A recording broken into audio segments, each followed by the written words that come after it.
Камрате состоялся сольный концерт профессора Ширин Акбулут Демиржи, выдающейся турецкой пианистки. Концерт, прошедший в городской детской музыкальной школе, был полностью посвящен творчеству турецких женщин-композиторов, представив слушателям богатейшую палитру современной академической музыки Турции. Особое место в программе заняли сочинения Чикдем Боруджу «Балканские женщины и переселение», написанные для немых фильмов конца XIX века. Bizim müziğimiz, yani aslında her halkın kendine özgü bir müziği, kendine özgü elemanları var, kendine özgü öğeleri var. Наша музыка, как и музыка каждого народа, имеет уникальные особенности. Это огромное богатство. Я с радостью приняла приглашение, чтобы представить богатство турецкой музыки. Ближе всего мне произведение «Балканские женщины». Оно отражает мою собственную историю переселения из Болгарии. Молодым музыкантам я советую опираться на собственную культуру, представлять ее миру, участвовать в межкультурных проектах. То, что они делают, имеет огромную ценность, далеко за пределами их страны.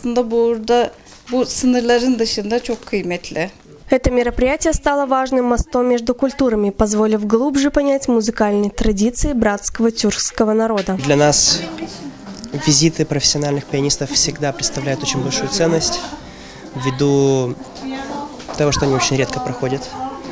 Поэтому мы стараемся по возможности не пропускать такие мероприятия, посещать их, потому что, во-первых, это обогащение нашей культуры слушания, это очень важно. Во-вторых, это тот культурный обмен, о котором говорила наша приглашенная.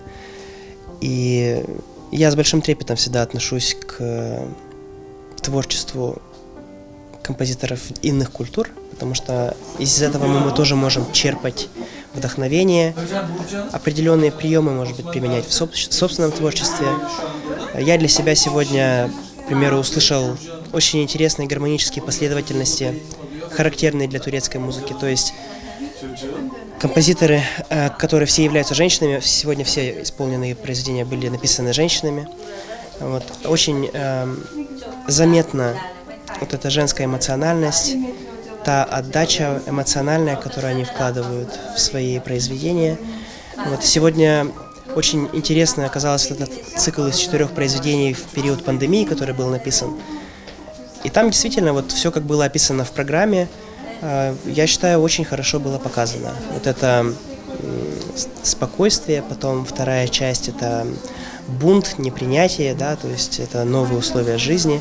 В третьей части это такое своеобразное принятие, граничащее с отчаянием. Вот, для тех, кто прослушал, я уверен, что там вот эти ноты были очень хорошо замечены. И в конце состояние подвешенности, такая вот неопределенность.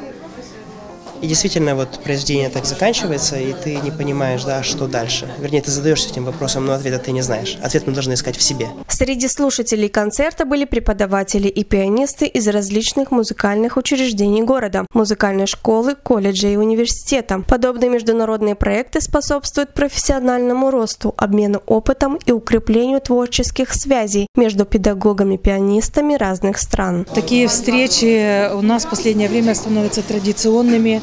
Каждое проведение конференций международных мы стараемся привнести вот такую творческую нотку, чтобы была не сухая наука, а чтобы наши студенты, наши учащиеся действительно знакомились с классической музыкой, в данном случае нашего братского тюркского народа, и чтобы мы слушали эту музыку и знали, и интересовались, что в Турции есть и большой пласт современных классических композиторов, которых мы не знаем и которых мы узнаем благодаря вот таким встречам. И это действительно должно быть традицией, и для нас это должно быть поводом развивать, приумножать, сочинять свою национальную классическую музыку. Иной раз и незаметно, кто написал эту музыку, композитор мужчина или женщина. Другое дело, если речь идет, вот как сегодня была музыка программная, то есть на определенные темы, на картинки. И, конечно, женский взгляд, он более трепетный, более эмоциональный. Концерт профессора Акбулут Демиржи стал не просто музыкальным вечером, а настоящим диалогом культур. Подобные мероприятия, по мнению слушателей и организаторов, должны стать доброй традицией, способствующей как культурному обмену, так и развитию местной композиторской школы.